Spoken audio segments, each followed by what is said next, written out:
মন্দিরে যেয়ে দান করবেন বা সেখানে দেখা গেল যে আপনি তাদের ভিতরে প্রসাদ কিনে নিয়ে যেয়ে তাদেরকে দিলেন। এটা আপনাকে মানসিক শান্তি দিবে। আর সর্বোপরি যারা জ্যোতিষীয় পরামর্শ নিবেন, অনেকেই নিবেন আমি দেখতে পাচ্ছি। তাদের ক্ষেত্রেও কিন্তু মানসিক শান্তি আসবে এবং আপনারা বিভিন্নভাবে উপকৃত হবেন।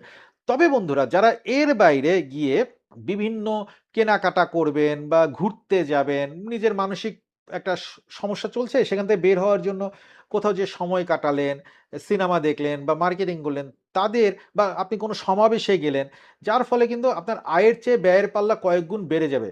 দেখবেন যে অনর্থক খরচ হচ্ছে। এই খরচ আপনার আবার মানসিক চাপ বাড়িয়ে দিবে। তো বন্ধুরা এখানে বিষয়টা হচ্ছে যে যারা দাতব্য কাজে মানে দান খয়রাত করবেন, ধর্মীয় কাজ করবেন, আধ্যাত্মিক বিষয়ে যাবেন, তন্ত্রমন্ত্র ঠিক নয়, যারা যেটা জ্যোতিষীয় পরামর্শ আছে, তাদের জন্য ভালো। বাট যারা ওই যে বিভিন্নভাবে অন্যভাবে একটু দেখা গেল যে অনেকেই আছেন যে ঘুরতে যাবেন, ক্লাবে যাবেন বা